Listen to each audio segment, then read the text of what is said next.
आजच्या Bharatiya Janata party, Rashtrawadi Congress, RPI, Athawale गट, कुळगाव बदलापूर नगर परिषद सार्वजनिक निवडणुकीच्या या जाहीर सभेसाठी खास करून ज्यांनी या बदलापूरच्या विकासाला दिशा दिली, मागच्या 5 वर्ष ज्यावेळेला मुख्यमंत्री असताना या बदलापूरचा विकास कशा पद्धतीने करावा याचं आम्हाला सतत मार्गदर्शन करून या बदलापूर शहराला गावाच्या पासून शहरामध्ये आणि शहरापासून आता महानगरमध्ये नेऊन ठेवणारे आपल्या राज्याचे सर्वांचे लाडके मुख्यमंत्री आदरणीय देवेंद्र फडणवीस साहेब या कार्यक्रमासाठी आणि सभेसाठी खास करून उपस्थित असलेले आपल्या सर्वांचे लाडके वनमंत्री आदरणीय गणेश नाईक साहेब, आमचे माजी खासदार श्री कपिल पाटील साहेब, माझे सहकारी आमदार कुमार आयलानी, दुसरे आमदार आपल्या गायकवाडताई, व्यासपीठावर उपस्थित असलेले आपल्या भारतीय जनता पार्टीचे जिल्हाध्यक्ष श्री डाकीजी, आपल्या नगराध्यक्ष पदाच्या उमेदवार रुचिताताई घोरपडे, राजेंद्र घोरपडे, संभाजी शिंदे, मिनल मोरे, किरण भोईर, राम पातकर, व्यासपीठावर असलेले सर्वच मान्यवर, आपण मोठ्या संख्येने उपस्थित असलेले माझे सर्व बदलापूर वासीय, जमलेल्या बंधू भगिनी आणि माझ्या मित्रांनो, साहेब, ही निवडणूक एक वेगळ्या विचारातून घडत आहे. भारतीय जनता पार्टी, राष्ट्रवादी आणि आरपीआय आमचे आशिष दामले पूर्ण सहकार्य घेऊन अजितदादांनी सुद्धा त्याला संमती देऊन आपण त्यांच्या बरोबर युती केली आणि आज खूप एक दिलाने सगळेजण शहरामध्ये काम करत आहेत. साहेब, हे शहर घडतंय हे केवळ तुमच्या मार्गदर्शनाखाली घडलंय. मी ज्यावेळेला सुरुवातीला आमदार झालो तर या शहराची लोकसंख्या होती 54,000. साहेब, आता 5 लाखापेक्षा अधिक लोकसंख्या या शहराची झालेली आहे आणि शहराला ज्या गरजा आहेत त्या गरजा देण्याचं खरं काम जर या केलं असेल तर ते आपल्या मार्गदर्शनाखाली झाले. कधी आपण आम्हाला निधीच्या बाबतीमध्ये बदलापूर वासियांना किंवा माझ्या मुरबाड मतदारसंघाला आपण कधीच नाही हा शब्द तुमच्याकडून नव्हता आणि निश्चितपणे चांगले चांगले प्रकल्प या शहरासाठी आपण दिशाही दिली आणि आताही मार्ग लावण्याचा सगळे प्रयत्न आहेत आणि त्याला चांगलं यश आमच्या बदलापूर शहराच्या विकासाच्या दृष्टीने होते. साहेब, तशी नगरपालिकेची आमच्या ही शेवटचीच निवडणूक असणार आहे. आमची तुमच्याकडे पहिली मागणी आहे की आम्हाला स्वतंत्र बदलापूरची महापालिका करा. आम्हाला फक्त आणि फक्त आम्हाला कोणाच्या जोडल्या जोडू नका, कारण 5 लाखाची आता जनगणना झाल्यावर किमान 7 लाखापेक्षा अधिक ही आमची लोकसंख्या होईल. त्यामुळे एक चांगलं शहर, कुठल्याही प्रकारची गुंडगिरी नाही, एक चांगल्या विचाराचा वर्ग, एक चांगला विचार असलेला सुसंस्कृत नागरिक या शहरामध्ये राहतोय आणि त्यामुळं तुमच्यासारख्याचं खऱ्या अर्थाने आम्हाला मार्गदर्शन मिळतंय आणि ती महापालिका एक आदर्श महापालिका करण्याचं स्वप्न या बदलापूर वासियांचं आपण पूर्ण कराल अशी मला स्वतःला खात्री आहे. आपण पहिलेही अगोदर सांगितलेलं आहे की त्याला निश्चितपणे आपण दिशा देऊ, पण नक्कीच तो विचार आपल्या माध्यमातून व्हावा. MMRDAच्या माध्यमातून साहेब खूप निधी दिला. आपण जवळजवळ 99% आमचे रस्ते सिमेंट कॉन्क्रीटचे पूर्ण झालेले आहेत. काही कानाकोपरे कुठे राहिले असतील तरी त्याला निधी मिळतोय, पण आता थोडासा आम्हाला ब्रेक लागतोय. आपण त्याच्यावर लक्ष देण्याचा प्रयत्न केलाय आणि नक्कीच तुम्ही सांगितलंय की तुम्हाला लागणारा निधी मी कुठे थांबू देणार नाही, पण कधी कधी अडचणी होतात, पण त्या मला निश्चितपणे आपल्याला भेटल्यानंतर मला मार्ग काढून देत असता आणि त्याचा फायदा खऱ्या अर्थाने बदलापूरला होतो. साहेब, बदलापूरला कनेक्टिव्हिटीच्या बाबतीत जर आपण ठरवलं तर वडोदरा एक्सप्रेसच्या माध्यमातून आम्ही बदलापूर वासीय मुंबईच्या पार अगदी जवळ जाऊन बसलो. इथून टनेलचं काम आमचं आता पूर्ण होतंय.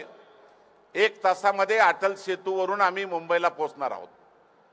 रेल्वेने जर जायचं असेल तर आम्हाला 1 तास 40 मिनिटं लागतात, पण बाय रोड आम्ही 1 तासामध्ये पोहोचणार आहोत. त्याला समृद्धीची जॉईंट मिळालं आणि त्यामुळे आम्हाला सगळी शहरं या बदलापूरला जोडण्याचा प्रयत्न झाला. खूप चांगल्या प्रकारचं त्याची दिशा या बदलापूर शहराच्या विकासाला मिळते आणि त्याचा फायदा भविष्यासाठी आम्हाला खूप चांगला होऊ शकेल. साहेब, आपण दुसराही आम्हाला लातूर जो बदलापूर मार्गे आपण जो जोडण्याचा एक प्रयत्न करतोय तो बदलापूरला जोडल्यामुळं निश्चितपणे अजूनही एक वेगळ्या प्रकारची दिशा आम्हाला बदलापूरकरांना मिळेल. आपण तोही लवकरात लवकर मार्गी लावणार असा मला स्वतः आणि बैठक घेऊन आपण त्याला मार्ग दाखवलेला आहे. त्यामुळे नक्कीच नगर मालशेज मार्गे जर हा तो रस्ता आला तर माझा पूर्ण मुरबाड मतदारसंघ त्याच्यामध्ये जोडला जाईल. आणि सगळ्यात महत्त्वाचा लातूरकरांना सुद्धा कुठल्याही ट्रॅफिक मधून न जाता डायरेक्ट मुंबईला पोहोचण्यासाठी त्यांचा सुद्धा 1 ते 1.5 घंट्याचा टाइम वाचला जाईल आणि मोठे शहराला एक कनेक्टिव्हिटी चांगली प्रकारची होऊन जाईल. साहेब दुसरे आपण एक इथं नवी मुंबईला जायला आम्हाला ट्रॅफिक खूप मोठ्या प्रमाणात अडचणी येतात. त्यासाठी आपण एक खूप मोठा रस्ता आम्हाला नवी मुंबईसाठी देता त्याचा टाटा कन्सल्टन्सीने पूर्ण त्याचा DPR केलाय.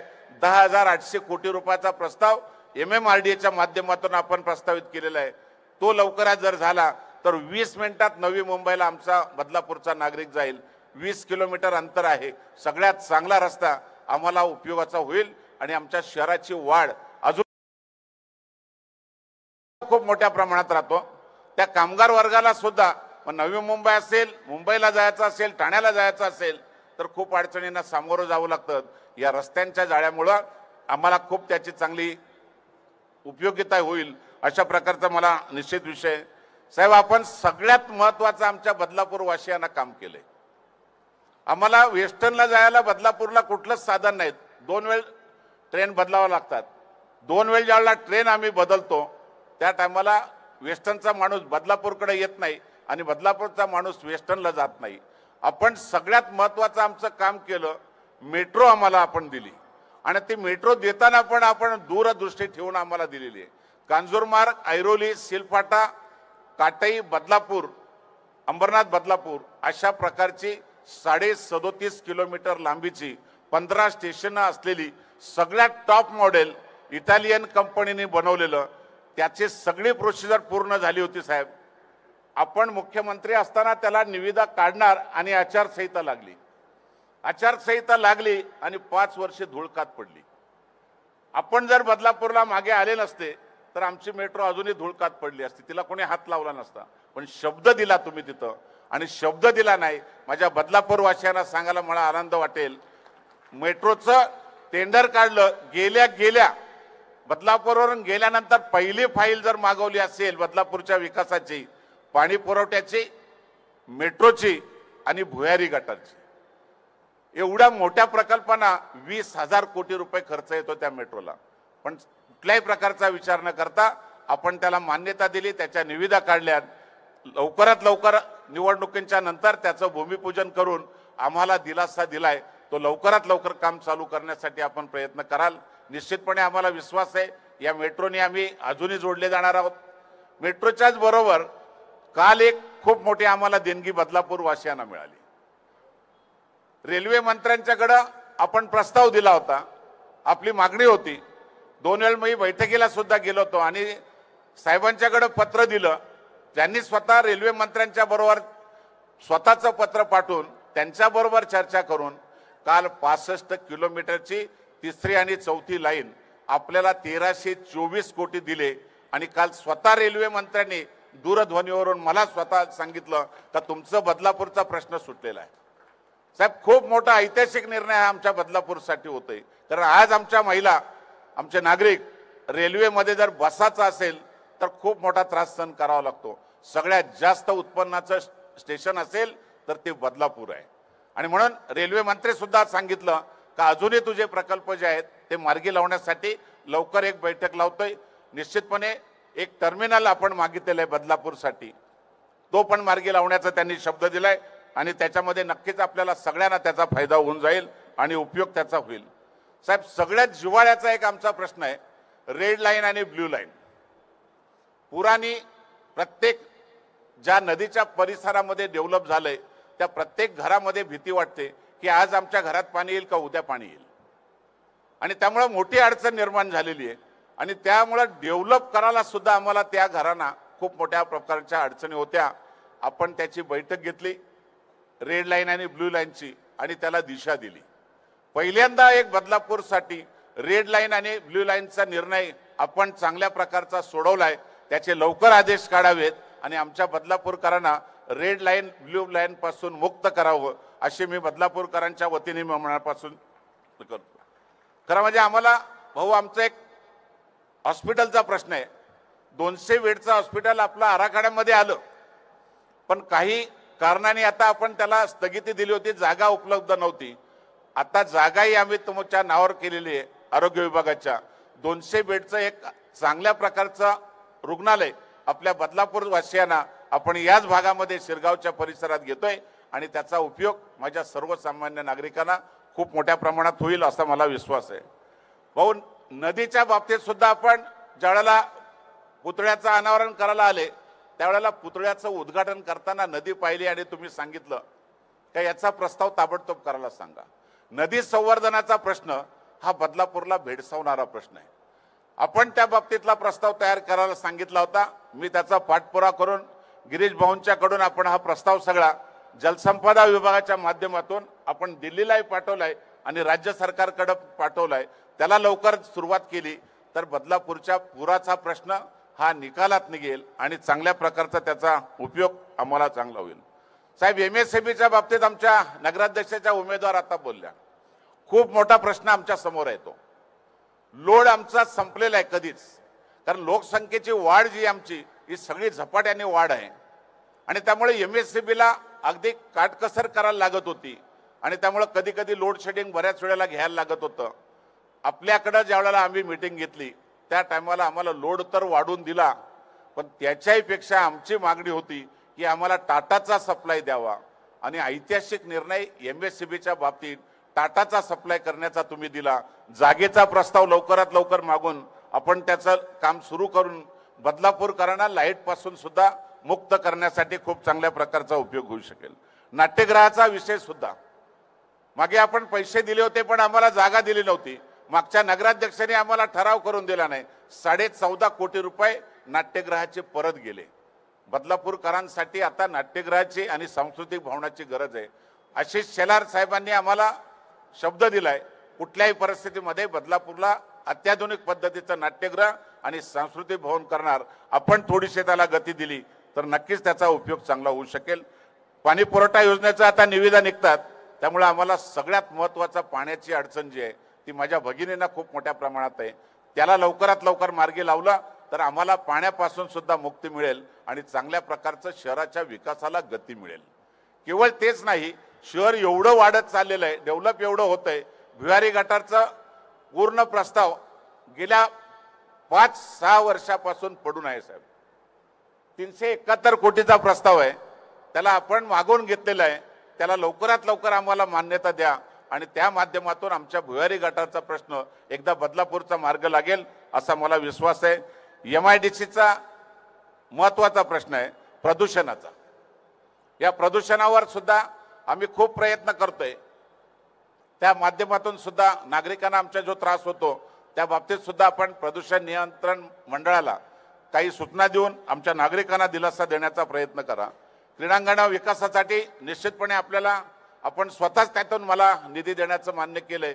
एक चांगलं क्रीडा संकुल या बदलापूरला होणं गरजेचं आहे. जागा उपलब्ध आहे आणि नक्कीच त्याचा प्रस्ताव सुद्धा गेलाय. तो प्रस्ताव लवकर मार्गी लावून दिला तर मला वाटतं खूप चांगल्या प्रकारचा त्याचा फायदा होईल. रेल्वेच्या साठी खरं म्हणजे रेल्वे स्टेशनच्या परिसरामध्ये आम्हाला आता खूप अडचण आहे. सॅटिसचा प्रकल्प आम्ही ठाण्याच्या धर्तीवर पाठवलेला आहे.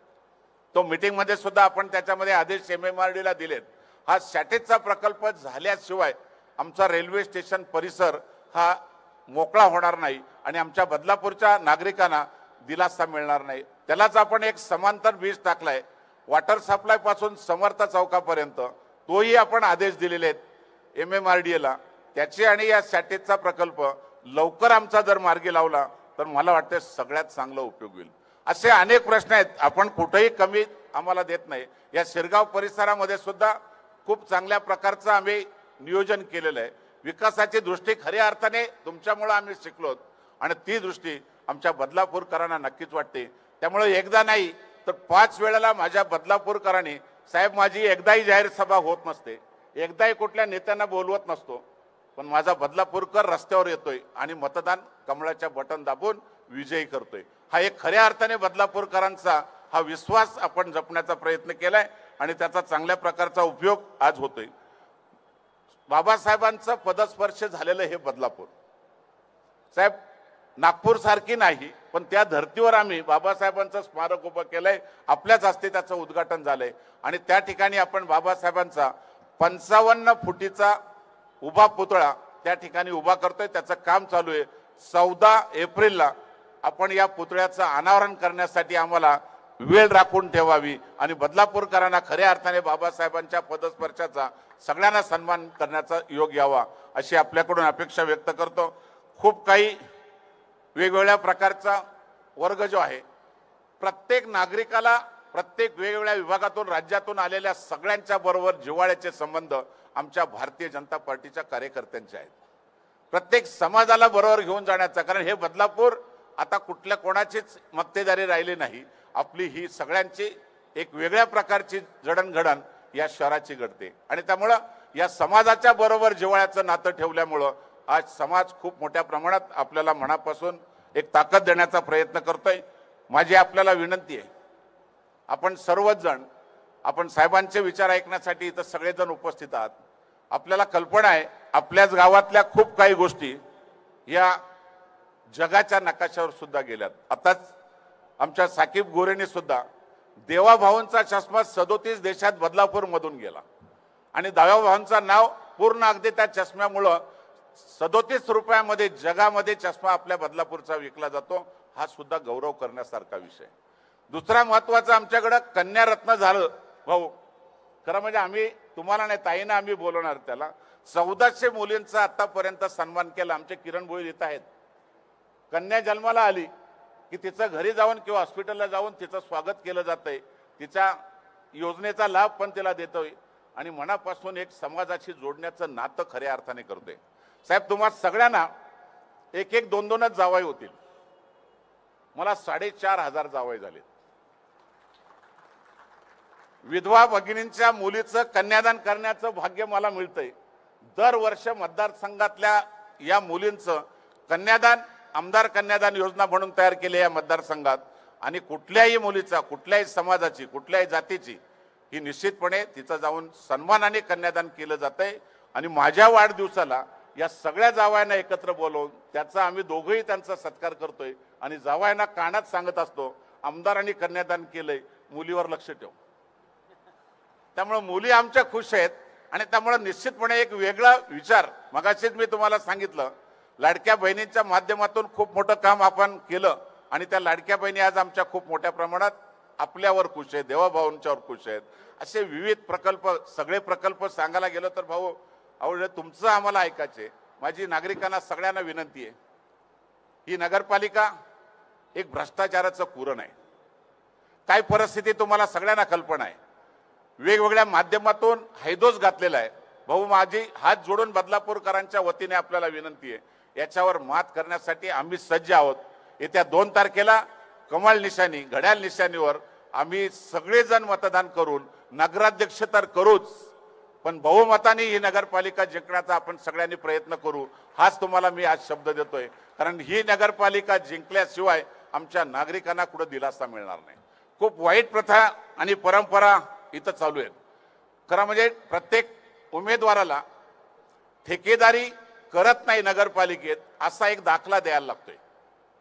आता आमच्याकडची परिस्थिती अशी आहे, आमचे प्रशासक आहेत त्यांनी दाखले देताना कधी पाहिलंच नाही की या नगरपालिकेतला 70% निधी हा एका ठेकेदाराच्याच बाजूला जातोय आणि ठेकेदाराला हा ठेकेदार नाही म्हणून त्याला दाखला दिला गेलाय। काय प्रशासक कशा पद्धतीने काम करतात याचा खरं म्हणजे आपण सगळ्यांनी बदलापूरमध्ये एवढा भ्रष्टाचार या प्रशासनाच्या काळामध्ये झालाय की आपल्या सगळ्यांना लक्ष देण्याची गरज आहे। आणि म्हणून जे कुठेतरी उन्मत्तपणे आमच्या लोकांना त्रास देतात, उन्मत्तपणे पैशाच्या जोरावर मतं मागतात, हा कुठेतरी आपण सगळ्यांनी एक चांगला विचार करावा। माझी सगळ्यांना विनंती आहे की साहेबांच्या आव्हानानंतर आपण सगळेजण एक वेगळ्या विचारातून बदलापूरच्या विकासाला कमळ निशाणीवर घड्याळ निशाणीवर मतदान करून अध्यक्षपदाच्या उमेदवार रुचिता घोरपडे यांना मतदान करावं, विजयी करावं आणि आपल्याला विकासाचा रस्ता मोकळा करावा हीच विनंती करतो आणि थांबतो. जय हिंद, जय महाराष्ट्र. धन्यवाद साहेब. यानंतर मी विनंती करतो ठाणे जिल्ह्याचे पालकमंत्री आणि राज्याचे वनमंत्री सन्माननीय गणेश नाईक साहेबांना की त्यांनी संबोधित करावं.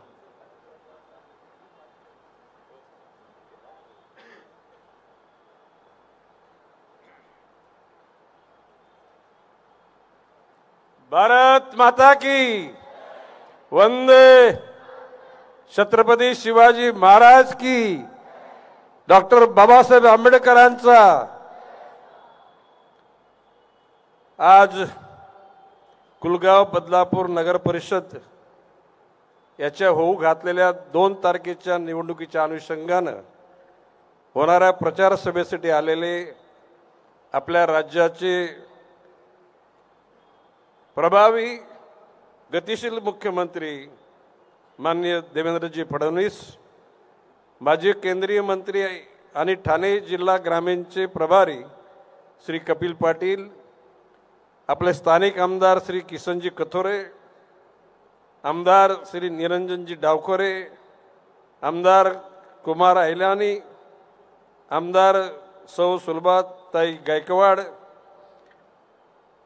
अध्यक्ष परशुराम आर्थिक विकास महामंडळ कॅप्टन आशिषजी दामले, भारतीय जनता पक्षाचे ग्रामीणचे जिल्हाध्यक्ष जितेंद्र डाकी, माजी नगराध्यक्ष श्री राम पातकरजी, माजी नगराध्यक्ष बदलापूर राजेंद्र घोरपडेजी, कल्याण महानगरपालिकेचे माजी सभापती स्थायी समिती श्री दीपेशजी म्हात्रे, RPIचे शहर अध्यक्ष धनराज गायकवाड आठवले गट, या ठिकाणी ज्यांना उमेदवारी नगराध्यक्षपद दिलेली त्या भारतीय जनता पक्षाच्या उमेदवार म्हणजे आपल्या राष्ट्रवादी काँग्रेस RPI या संयुक्त युतीच्या उमेदवार रुचिता घोरपडे आणि 24 पॅनलचे 48 उमेदवार उपस्थित अतिशय संयमी बदलापूर कुलगावमधील नागरिक बंधू भगिनी,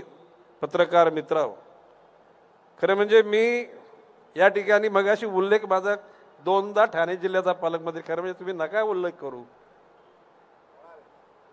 मी पालघर जिल्ह्याचा पालकमंत्री आहे, ठाणे जिल्ह्याचा संपर्क मंत्री आहे. आता ते पूर्वीपासून 3दा पालकमंत्री ठाणे जिल्ह्याचा झाल्या कारणानं बहुतेक निवेदकांच्या मनामध्ये तीच गोष्ट राहिलेली आहे. असो, शेवटी स्लिप ऑफ टंग हा म्हणजे जीभ इकडे तिकडे कुठे जात असते. आज या ठिकाणी मी जो आलो एक यशस्वी शहराच्या 95 ते 2025 पर्यंतच्या केलेल्या नेतृत्वाचा दाखला देण्यासाठी आलेलो आहे. नवी मुंबई महानगरपालिका 24/7 7 दिवसामध्ये 24 तास पाणी मिळणारं महाराष्ट्रातलं एकमेव शहर आहे. हा विश्वास त्या ठिकाणी तुम्हाला देतो. याच अनुषंगाने आपल्या नगराध्यक्षपदाच्या उमेदवार रुचिता घोरपडेंनी नमूद केल्याप्रमाणे, किसनजी कथोरे यांनी नमूद केल्याप्रमाणे या नगरपालिकेचं रूपांतर महानगरपालिकेमध्ये व्हावं अशी त्यांची इच्छा आहे. त्या ठिकाणी कर्जतमधल्या होऊ घातलेल्या माननीय देवेंद्रजी फडणवीसांच्या नेतृत्वाखाली मी त्यांना विनंती केल्यानंतर त्यांनी तिथे बैठक बोलवली आणि जो 1000 MLD पाणी त्या धरणाचं त्याचे 500 MLD पाणी नवी मुंबईला 250 बदलापूर आणि 250 पनवेलला, म्हणजे भविष्य काळामध्ये 2 वर्षामध्ये बदलापूरला 250 MLD पाणी मिळेल हा विश्वास या ठिकाणी मी निश्चित व्यक्त करतो. जर का ना 3 तारखेला निकाल लागेल त्यावेळेला भारतीय जनता पक्ष म्हणजे आपल्या संयुक्त युतीचे उमेदवार रुचिता घोरपडे ह्या नगराध्यक्ष पदाच्या वर विराजमान होतील. त्याच्यानंतरची जी भूमिका असेल ती देवेंद्रजी फडणवीसांच्या नेतृत्वाखाली ज्या राज्याची अतिशय सर्व प्रदेशाला न्याय देण्याची भूमिका, त्याचबरोबर सर्व समाजाच्या घटकांना सन्मानित करण्याची भूमिका, राज्य एकत्र राहिलं पाहिजे, राष्ट्र एकत्र राहिलं पाहिजे, अशा धारणेतून पंतप्रधान नरेंद्रजी मोदी यांनी देशाचा जो जगाच्या पाठीवर जो सन्मान वाढवलेला आहे आणि निश्चितपणे मोदी साहेबांच्या नंतर या देशामध्ये कुठल्याही मुख्यमंत्र्याचा जर त्या ठिकाणी प्रगतीचा वेग अफाट असेल तर त्या मुख्यमंत्र्याचं नाव आहे देवेंद्रजी फडणवीस. आता फडणवीस साहेबांना बरं वाटावं म्हणून आम्ही नाही बोलत. सर्व धर्माच्या, जातीच्या, पंथाच्या, वर्णाच्या लोकांना समान संधी मिळावी, कुठेही कटुता निर्माण राहू नये या विचारानं समाजाला एकत्र करणारा, राज्याचा गाडा अतिशय क्रिटिकल परिस्थितीतून पुन्हा बाहेर काढण्याचा प्रयत्न करणारा मुख्यमंत्री म्हणून देवेंद्रजीकडे आपल्याला बघितलं पाहिजे. रुचिता म्हणजे घोरपडेंनी आणि किसनराव कथोरेंनी या शहराच्या कल्पना करण्याकरता केल्या मागण्या बऱ्याचशा मान्य झाल्या, भविष्यकाळामध्ये मान्य होतील. मी तुम्हाला एकच आठवण देतो, 2000 साली मी नवी मुंबईतल्या जनतेला सांगितलं की घरपट्टी आणि पाणीपट्टी 1 पैसा वाढवणार नाही. 25 वर्ष झाली घरपट्टी पाणीपट्टी वाढली नाही आणि नवी मुंबई जनतेला मी शब्द दिला की पुढचे 20 वर्ष सुद्धा घरपट्टी पाणीपट्टी वाढू देणार नाही. शेवटी कथोरींनी जे ठिकाणी उल्लेख केला का भ्रष्टाचाराचा, आता मी त्याच्यात खोल जात नाही. जर भ्रष्टाचार नसेल तर तो पैसा शहराच्या करता, राज्याच्या करता वापरतात, परंतु ज्यांच्या हातात सूत्र आली त्यांनी जर अविचाराने त्या ठिकाणी राज्याचा कारभार किंवा जर शहराचा कारभार करायचं ठरवलं तर जनतेचे दुःख कमी होण्याच्या जनतेचे दुःख वाढतात. मी विश्वासाने सांगतो की समृद्धी महामार्ग ही देवेंद्र फडणवीसांची देण आहे. अटल सेतू कल्पना बऱ्याच लोकांनी केल्या होत्या, मेट्रो, मोनोरेल आणि विविध देशाचे जोडणारे रस्ते, त्याच्यामध्ये या राज्याचे 2 जिल्हे अतिशय महत्त्वाचे आहेत. त्याच्यामध्ये देवेंद्र फडणवीसजी मुख्यमंत्री आणि ज्या जिल्ह्याचे पालकमंत्री आहेत गडचिरोली, देशाचा स्टीलचा हब, देशामध्ये गडचिरोली इतका लोखंडाची प्रक्रिया होणारा एकही जिल्हा नाही. त्याच देवेंद्रजींनी आणि माननीय मोदी साहेबांनी पालघर जिल्ह्याला महत्त्व दिलं. जगाच्या पाठीवर 10वं असलेलं बंदर हे पालघर जिल्ह्याला दिलं. पालघर जिल्ह्यामध्ये पुढचं विमानतळ होणार आहे. एकूणच भविष्य काळामध्ये देवेंद्रजींच्या नेतृत्वाखाली अतिशय अडचणी निर्माण झालेल्या असताना त्याच्यातून पाऊल वाट काढायची आणि प्रगतीकडे जायचे. आणि मला विश्वास आहे कथोरेजींनी या ठिकाणी जी इच्छा व्यक्त केली की ह्या बदलापूर कुलगाव शहराची पॉप्युलेशन स्वतंत्र महानगरपालिका करण्यासारखी असणार आहे, तर ती निश्चितपणे देवेंद्रजींच्या नेतृत्वाखाली होईल आणि बदलापूरकरांच्या मनामध्ये असलेली जी स्वतःच्या प्रगतीची इच्छा ती पूर्ण होईल. आणि म्हणून मी या ठिकाणी आपल्याला नम्र आवाहन करतो की 2 तारखेला होणाऱ्या निवडणुकांमध्ये आपल्या संयुक्त युतीचे भारतीय जनता पक्ष, राष्ट्रवादी काँग्रेस, अजितदादा गट, RPI रामदास आठवले गट या युतीच्या उमेदवार रुचिता घोरपडे यांना आपल्या सर्वांच्या आशीर्वादांची मतं पडली पाहिजेत आणि राहिलेले आपले उमेदवार 48 हे सगळे निवडून यायला पाहिजेत. अशा प्रकारची आपण सर्वांनी प्रक्रिया करावी असं नम्र आवाहन करून रजा घेतो. जय हिंद, जय महाराष्ट्र. धन्यवाद नाईक साहेब. आपला ठाणे जिल्ह्याचे पालकमंत्री असा मी उल्लेख केला आणि मला एकानेही चूक लक्षात आणून दिली नाही आणि बदलापूरकरांच्या तोंडून गेलेला शब्द नाईक साहेब खोटा होत नाही आणि तो त्रिवार झालाय उल्लेख माझ्याकडनं. त्यामुळे मला असं वाटतं की याकडे सकारात्मक दृष्टिकोनाने आपण बघूयात. अंबरनाथ नगराध्यक्षपदाच्या भारतीय जनता पार्टीच्या अधिकृत उमेदवार चार्टर्ड अकाउंटंट तेजश्री करंजुले पाटील यांचं इथे आगमन झालंय. आपण त्यांचं शब्दसुमनाने स्वागत करूयात. त्याचबरोबर सन्माननीय आमदार नरेंद्र पवार साहेब यांचंही आपण स्वागत करूयात. आणि यानंतर मी विनंती करतो आपल्या राज्याचे लाडके मुख्यमंत्री सन्माननीय देवेंद्र फडणवीस यांना की त्यांनी आपल्याला संबोधित करावं.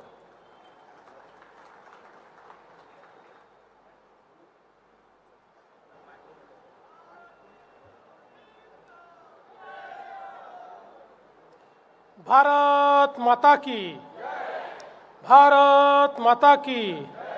छत्रपती शिवाजी महाराज की, धर्मवीर छत्रपती संभाजी महाराज की, जय भवानी, जय भवानी।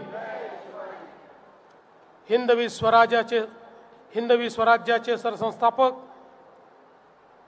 छत्रपती शिवरायांना मानाचा मुजरा करतो। भारतीय राज्यघटनेचे शिल्पकार भारतरत्न डॉक्टर बाबासाहेब आंबेडकर यांना मानवंदना अर्पित करतो। आजच्या आपल्या या प्रचार सभेमध्ये मंचावर उपस्थित असलेले राज्याचे वनमंत्री माननीय गणेश नाईकजी, माजी केंद्रीय मंत्री कपिल पाटीलजी, आपले अत्यंत लोकप्रिय आणि कार्यक्षम आमदार किसन कथोरेजी, आमदार कुमार ऐलानीजी, आमदार सुलभाताई गायकवाड, आमदार निरंजन डावखरे, माजी आमदार नरेंद्र पवार, या ठिकाणी उपस्थित श्री उल्हास बांगर, आपल्या बदलापूरच्या या नगरपालिकेच्या अध्यक्षपदाच्या उमेदवार रुचिताताई घोरपडे आणि त्याचप्रमाणे आपल्या अंबरनाथच्या अध्यक्षपदाच्या उमेदवार तेजश्री करंजुले पाटील, या ठिकाणी मंचावर उपस्थित जितेंद्र डाकी, कॅप्टन आशिष दामले, त्याचप्रमाणे श्री राम पातकरजी, दीपेश म्हात्रे, राजेंद्र घोरपडे, किरण भोईर, रमेश सोळसे, संभाजी शिंदे, साकीब गोरे, राजेश पाटील, दमयंतीताई पवार, मिलिंद धारवाडकर, पराग पातकर, मिनलताई मोरे, प्रतिभाताई जाधव, धनराज गायकवाड, प्रभाकर पाटील, मंचावरील सर्व मान्यवर आणि या ठिकाणी उपस्थित सर्व माझ्या लाडक्या बहिणींनो आणि तितक्याच लाडक्या भावांनो, आज मला अतिशय आनंद आहे की छत्रपती शिवरायांच्या पदस्पर्शाने पवित्र झालेल्या या भूमीमध्ये पुन्हा एकदा येण्याची संधी मला मिळाली। खरं म्हणजे नुकतंच मी महाराजांच्या अतिशय भव्य अशा अश्वारूढ पुतळ्याच्या उद्घाटनाकरता आलो होतो आणि त्यावेळी अनेक समस्या या माझ्यासमोर मांडल्या होत्या। आज ज्यावेळेस आपल्यासमोर आलो आहे त्यावेळी त्यातल्या बहुतांश समस्या या मार्गी लावून आपल्यापर्यंत मी आलो आहे हे सांगताना मला अतिशय आनंद वाटतो। आपल्याला कल्पना आहे काल 26 नोव्हेंबर होता। 26 नोव्हेंबर म्हणजे संविधान दिवस। 26 नोव्हेंबर 1949 रोजी भारताच्या संविधान सभेने भारतरत्न डॉक्टर बाबासाहेब आंबेडकरांनी लिहिलेलं संविधान हे अंगीकारलं आणि भारताच्या जनतेला ते अर्पित केलं आणि मग तेच संविधान 26 जानेवारी 1950 रोजी संपूर्ण भारतामध्ये लागू झालं। हे संविधान आणि हा संविधान दिवस याकरता महत्त्वाचा आहे की आज आपण सगळे लोक ज्या लोकशाहीची प्रक्रिया पार पाडण्याकरता या ठिकाणी एकत्रित आलो आहोत ती लोकशाही याच संविधानाने आपल्याला बहाल केली। या संविधानाने आपल्यापैकी प्रत्येकाला एक मताचा अधिकार दिला। टाटा, बिर्ला, अडाणी, अंबानी यांनाही एक मत आणि जो गरीबातला गरीब आहे त्यालाही एक मत, अशा प्रकारचा एक समतायुक्त समाज निर्माण करण्याकरता आपल्या लोकशाहीची प्रक्रिया ही त्या ठिकाणी तयार करण्यात आली। आणि या लोकशाहीच्या प्रक्रियेने आपल्याकरता निर्णय घेण्याचा अधिकार आपल्याला दिला। देशाचं सरकार कोण असेल आपण ठरवतो, राज्याचं सरकार कोण असेल आपण ठरवतो, आपल्या शहरातलं सरकार कोण असेल हे देखील आपणच ठरवतो. अशा प्रकारे आपल्या भाग्याचा आणि भवितव्याचा आणि आपल्या विकासाचा फैसला करण्याची जबाबदारी आणि तो अधिकार हा या संविधानाने आपल्याला दिला. आणि म्हणूनच आज ज्यावेळी आपण या निवडणुकीच्या निमित्ताने सामोरं जातो त्यावेळी या संवैधानिक प्रक्रियेची आपली जबाबदारी आपल्याला समजून घ्यावी लागेल. आणि ज्यांना आपण निवडून देतो त्यांच्या हातामध्ये आपल्या शहराचं म्हणजेच आपलंही भवितव्य पुढच्या 5 वर्षाकरता आपण देतो हे लक्षात ठेवून या ठिकाणी मतदान करणं गरजेचं आहे. बंधू भगिनींनो, खरं म्हणजे या निवडणुकीमध्ये ज्यावेळी मी आपल्यासमोर आलो आहे, मी कोणावर टीका टिप्पणी करण्याकरता आलो नाही, मी कोणाला शिव्याशाप द्यायला देखील आलो नाही, मी कोणाची उणीधुणी काढण्याकरता देखील आलो नाही, तर मी या ठिकाणी आलो आहे एक निश्चित कार्यक्रम घेऊन. या देशामध्ये आणि महाराष्ट्रामध्ये शहर विकासाची एक निश्चित योजना, एक निश्चित ब्ल्यूप्रिंट आम्ही तयार केलेली आहे. शहरं कशी असली पाहिजेत या संदर्भातल्या संकल्पना आम्ही तयार केलेल्या आहेत आणि त्या संकल्पना या अस्तित्वात आणण्याकरता या निवडणुकीमध्ये आम्ही आमचा कार्यक्रम लोकांपर्यंत पोहोचवण्याचा प्रयत्न करतोय. ज्या लोकांकरते बोलायला नसतं, ज्यांच्याकडे काही कार्यक्रम नसतो, ज्यांना विकास काय माहिती नसतं, ते शिव्याशाप देत असतात, ते उणीधुणी काढत असतात. पण आपल्याकडे विकासाचा मोठा कार्यक्रम आहे. आज आपण बघा देशाचे, अरे मला चिठ्ठ्या बिठ्ठ्या देऊ नका, सगळं माहिती आहे मला. चला, आज आपल्याला माहिती आहे देशाचे प्रधानमंत्री माननीय नरेंद्र मोदीजींनी खऱ्या अर्थानं या देशामध्ये शहरांकडे पाहण्याचा दृष्टिकोन बदलला. आपण लक्षात ठेवलं पाहिजे की या देशामध्ये स्वातंत्र्यानंतर आपली एक भूमिका होती आणि ती योग्य भूमिका होती की भारत हा गावांमध्ये राहतो, त्यामुळे गावांचा विकास म्हणजे भारताचा विकास. पण त्याच वेळी तत्कालीन सरकारांना हे या गोष्टीचा विसर पडला की गावांसोबत शहरातही लोक राहतात, शहराचाही विकास आपल्याला करावा लागेल. ही गोष्ट आपण लक्षात घेतली नाही की जी शहरं आहेत त्या शहरांमध्ये अन्न वस्त्र निवारा, शिक्षण, आरोग्य, रोजगार याची संधी तयार होते आणि त्या संधीचा लाभ घेण्याकरता गावाकडनं लोक मोठ्या प्रमाणात शहरामध्ये जातात. शहरामध्ये ती माणसं गेल्यानंतर त्या शहराचं जर नियोजन केलं नाही तर ती शहरं बकाल होतात. पण आपल्या त्या काळच्या सरकारांनी या ठिकाणी शहरीकरणाला अभिशाप समजून शहरं चांगली झाली पाहिजेत, त्याचं नियोजन झालं पाहिजे याचा कधी विचारच केला नाही, त्याकरता योजनाही तयार केली नाही. परिणाम काय झाला? शहरांमध्ये लोक येत गेले शिक्षणाकरता, आरोग्याकरता, रोजगाराकरता, आणि मग जागा नाही तर अनधिकृत वस्त्या बनल्या, जागा नाही अतिक्रमण झाली, राहायला जागा नाही, झोपडपट्ट्या तयार झाल्या, वाढलेल्या लोकसंख्येकरता पिण्याच्या पाण्याचा प्रश्न निर्माण झाला. लोक आले तर कचरा निर्माण होईल, मग त्या कचऱ्याचे ढिगारे आपल्याला पाहायला मिळाले, कारण घनकचऱ्याच्या व्यवस्थापनाची कुठली कॉन्क्रीट योजना आपण तयार करू शकलो नाही. रस्त्यांची कामं पाहिजे त्या प्रमाणात आपण करू शकलो नाही. त्या ठिकाणी उद्यानं असतील, खेळाची मैदानं असतील, ही ज्या प्रकारे तयार करायला पाहिजे होती ती आपण तयार करू शकलो नाही. घाण पाणी, सांडपाणी याच्यावर प्रक्रिया करण्याकरता व्यवस्था उभी करायला पाहिजे होती, त्या व्यवस्था अपुऱ्या झाल्या आणि त्यातनं सूज आल्यासारखी आमची शहरं वाढत गेली. पण त्या शहरामध्ये राहणाऱ्या लोकांना मूलभूत सोयी देखील त्या ठिकाणी उपलब्ध झाल्या नाहीत.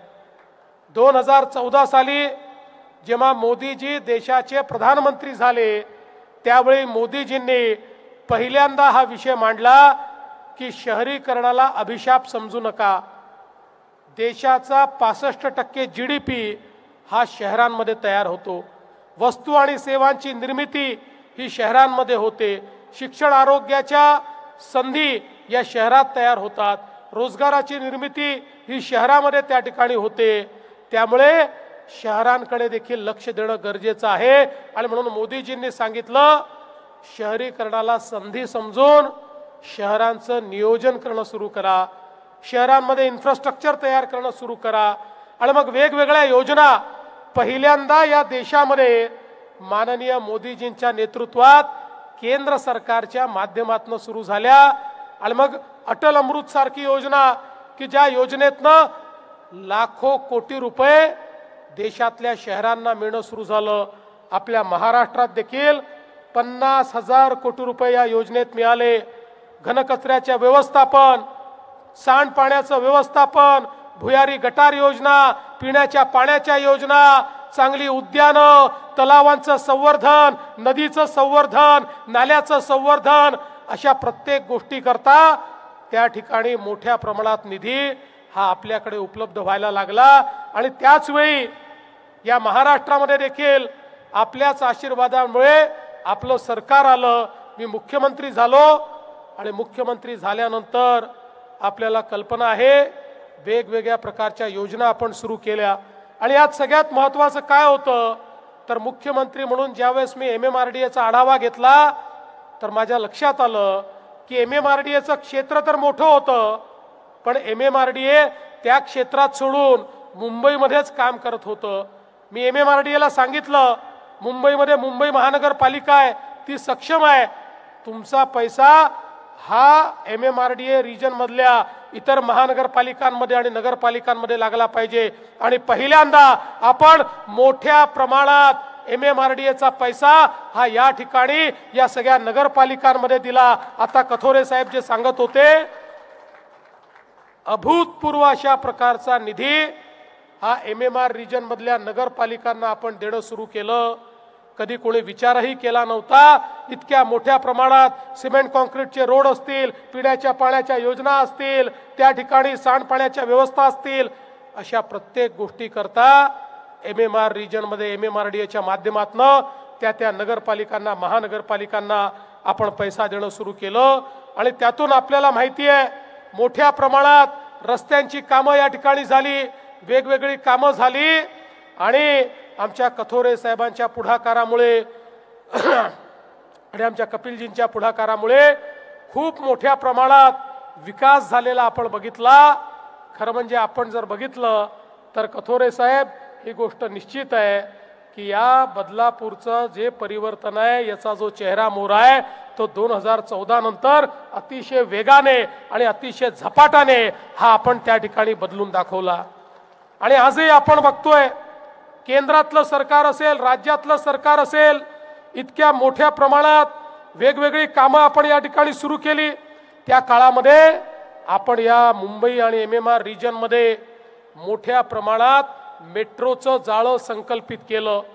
त्या ठिकाणी मी सांगितलं की आपल्याकडे MMRDA सारखी इतकी मजबूत संस्था आहे, या संस्थेला केवळ बँकेमध्ये डिपॉझिट ठेवण्याकरता पैसे दिलेले नाहीत, तर आमचे लोक या ठिकाणी जे जाणं येणं करतात त्यांच्याकरता व्यवस्था उभी करण्याची आवश्यकता आहे. आणि म्हणून मोठ्या प्रमाणात आपण त्या ठिकाणी मेट्रोचं जाळं तयार केलं. ही गोष्ट खरी आहे. मगाशी कथोरे साहेबांनी सांगितलं की ही जी मेट्रो 14 आहे, या मेट्रो 14चं सगळं काम हे 2019 पर्यंत मी केलं होतं. आणि केवळ आचारसंहितेमुळे टेंडर निघालं नाही आणि त्यानंतर आलेल्या स्थगिती, सरकारने त्याला जी स्थगिती दिली ते पूर्णपणे अडकलं होतं. पण मला आज सांगताना आनंद वाटतो की मी पुन्हा महाराजांच्या पुतळ्याकरता आलो. कथोरे साहेबांनी विषय मांडला, गेल्याबरोबर पहिलं काम केलं. मी सांगितलं इमिजिएट टेंडर काढा आणि त्याचं टेंडर निघालंय. आणि आता मी सांगितलं 18,000 कोटी रुपयाचं टेंडर आहे. मी सांगितलं मेट्रोच्या कामाला 5-5, 7-7 वर्ष लागतात, हे चालणार नाही. आता मेट्रोचं काम हे 3 ते 3.5 वर्षामध्ये आपण पूर्ण केलं पाहिजे. अशा पद्धतीनं मेट्रोचं नियोजन हे आपण या ठिकाणी करणार आहोत. आमचे रामभाऊ नेहमी मला म्हणत असतात की या ठिकाणी चिखलोलीला आपली जी मेट्रो 5 येते ती पण बदलापूर पर्यंत आली पाहिजे. 1.5 किलोमीटरचं केवळ त्या ठिकाणी अंतर आहे.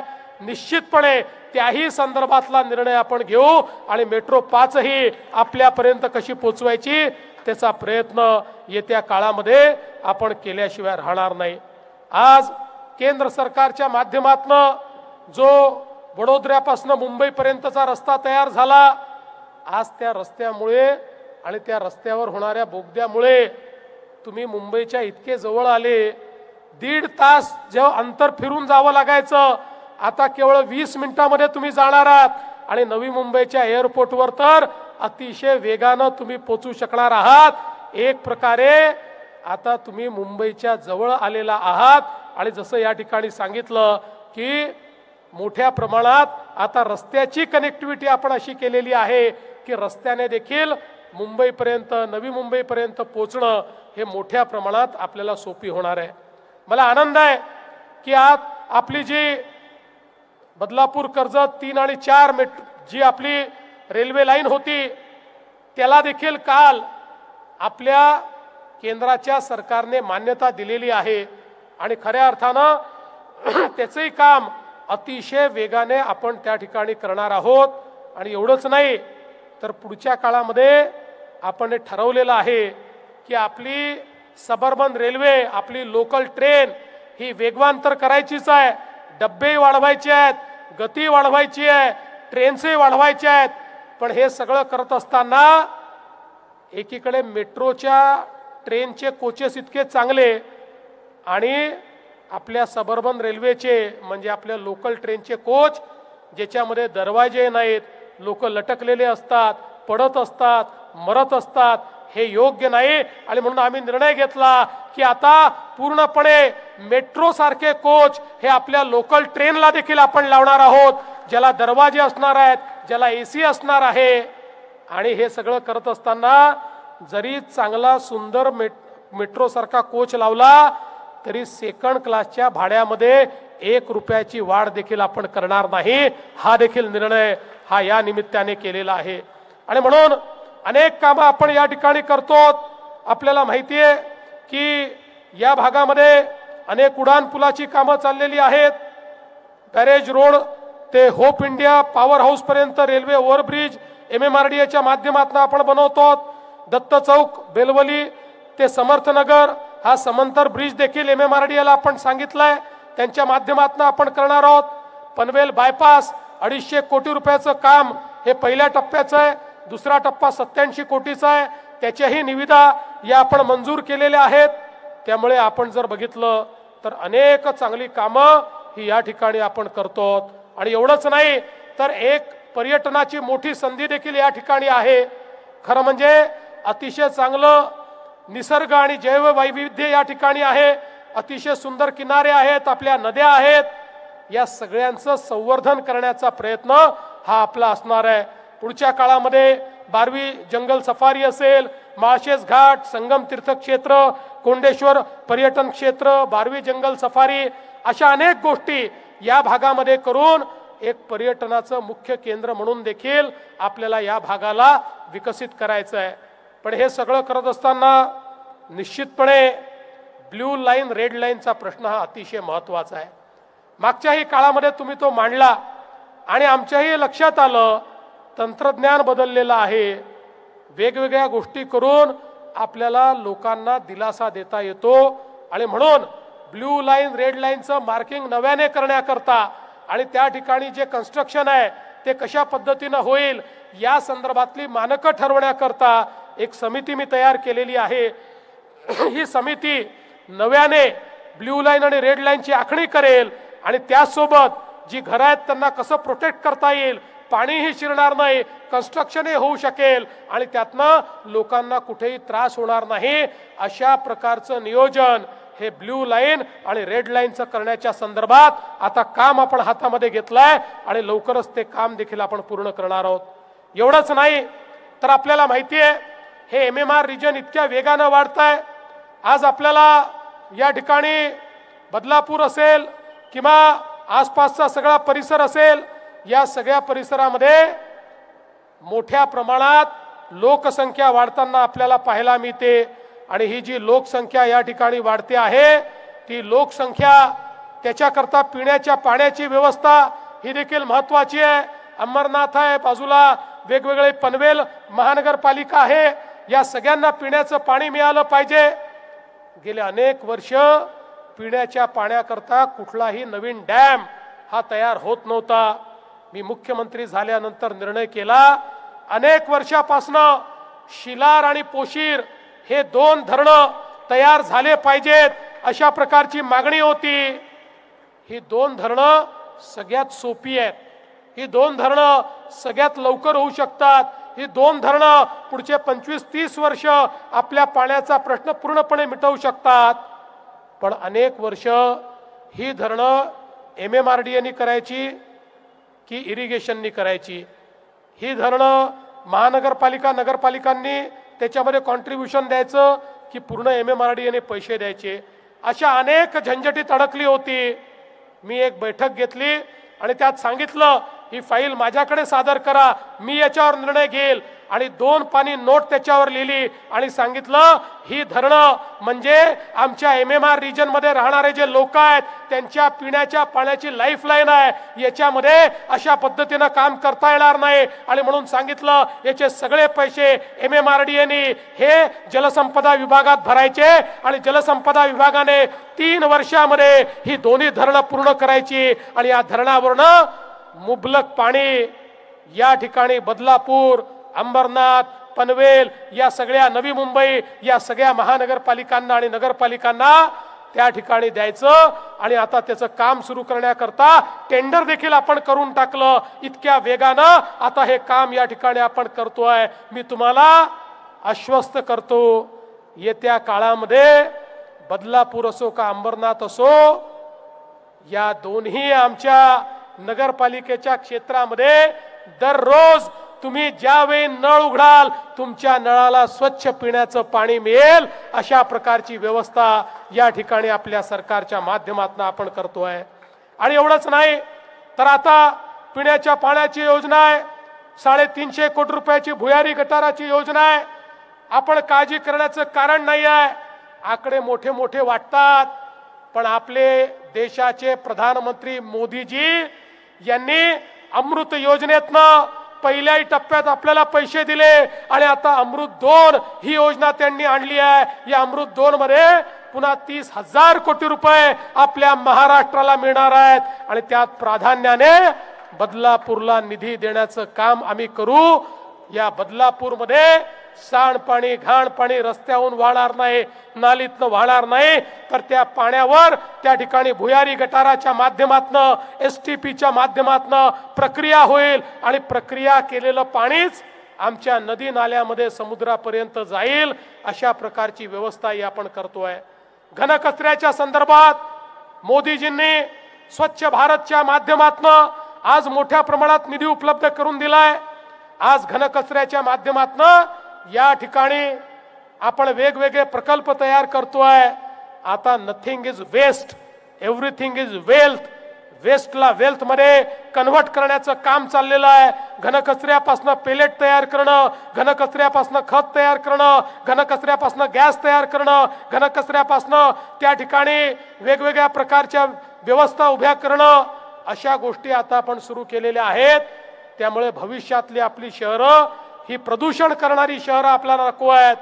भविष्यातली आपली शहरं ही प्रदूषण मुक्त शहरं, सर्क्युलर इकॉनॉमी ज्या शहरांमध्ये आहे अशा प्रकारची शहरं ही आपल्याला तयार करायची आहेत.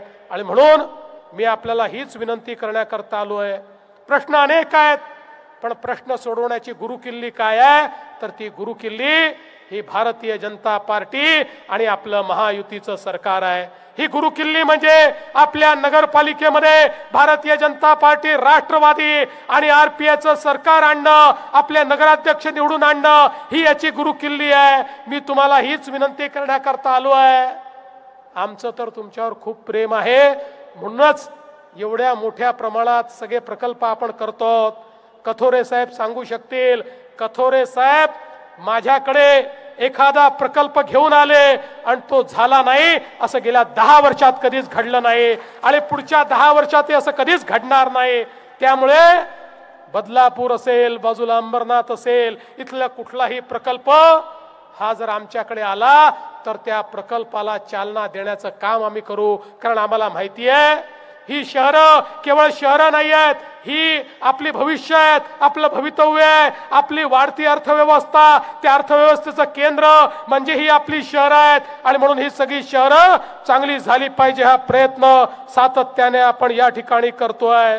म्हणून बंधू भगिनींनो, आज बदलापूरचे विजेचे प्रश्न आपण सोडवतो. सगळ्या प्रश्नांना त्या ठिकाणी उत्तर देण्याचं काम आपण करतो. मी तुम्हाला हीच विनंती करण्याकरता आलो आहे. आम्हाला ही नगरपालिका हवी आहे, ती केवळ भाजपचा झेंडा लागावा याकरता नाही, केवळ एखादा नगराध्यक्ष व्हावा याकरता नाही. आम्हाला नगरपालिका केवळ खुर्च्या तोडण्याकरता नको आहे, तर या ठिकाणी हे जे ग्रँड विजन, एक जी दृष्टी या ठिकाणी मोदीजींनी दिली आहे, ज्या दृष्टीने शहरांचं परिवर्तन हे आपण या महाराष्ट्रामध्ये करतोय, ज्या दृष्टीने आपण विकासाचे नवीन सोपान या ठिकाणी तयार करतो आहोत, ते विकासाचे नवीन सोपान, विकासाची नवीन पायरी चढण्याकरता एक उपकरण म्हणून सामाजिक आर्थिक परिवर्तन करण्याकरता आपल्याला या नगरपालिकेचा उपयोग करायचा आहे. आणि म्हणून मी तुम्हाला हीच विनंती करतो की शेवटी मोदीजींच्या विजननी, आमच्या विजननी जर ही नगरपालिका चालली तर त्या ठिकाणी मोठ्या प्रमाणात काम करताना त्याच्यात कुठली अडचण येणार नाही. आणि आम्ही लाखो करोडो रुपये या ठिकाणी पाठवले आणि ते पैसे मधल्याच मध्ये मुरले तर मग या ठिकाणी विकास आपल्यापर्यंत पोहोचू शकणार नाही. आम्ही किती विजन सांगितलं, आम्ही किती रिसोर्सेस दिले, तरी देखील परिवर्तन घडणार नाही. पण भारतीय जनता पार्टी आणि आपल्या ही जी आपली युती आहे त्या युतीचा जर अध्यक्ष या ठिकाणी असला तर त्या अध्यक्षांच्या माध्यमातून निश्चितपणे पुढच्या काळामध्ये चांगलं काम आपल्याला करता येईल.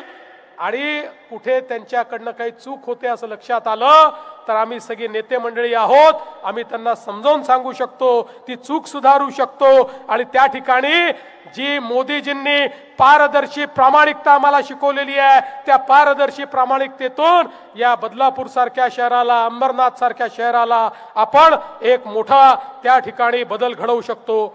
माझी आपल्याला विनंती आहे, या ठिकाणी या बदलापूरच्या नगराध्यक्षपदी रुचिताताई घोरपळे ज्यांनी अतिशय चांगलं काम नगरसेविका म्हणून केलाय, एक अतिशय मॉडेल वॉर्ड तयार केलाय, आता मॉडेल बदलापूर तयार करण्याकरता तुमचा आशीर्वाद हा त्यांना पाहिजे आहे. आणि त्याच वेळी अंबरनाथ मध्ये आमच्या तेजश्री करंजुले पाटील आहेत, त्यांना देखील तुमचा आशीर्वाद हवाय. अतिशय चांगलं काम करण्याची त्यांची या ठिकाणी इच्छा आणि अपेक्षा आहे. मी तुम्हाला एवढीच विनंती करतो, आणि तेजश्री बदलापूरची मुलगी आहे आणि तिकडची सून आहे आणि म्हणून मी तुम्हाला ही विनंती करतो, 2 तारखेला कमळाचं बटन जिथे आहे तिथे कमळाचं दाबा. बदलापूरमध्ये जिथे तुम्हाला घड्याळ दिसतं तिथे घड्याळ दाबा. वर तर कमळच आहे, दोन्हीकडे कमळ आहे, तिथे कमळाचं बटन दाबा. 2 तारखेला कमळाची आणि घड्याळाची काळजी तुम्ही घ्या आणि त्यानंतर 5 वर्ष तुमची काळजी आम्ही घेऊ हा विश्वास तुम्हाला देतो आणि माझं बोलणं संपवतो. धन्यवाद. जय हिंद, जय महाराष्ट्र.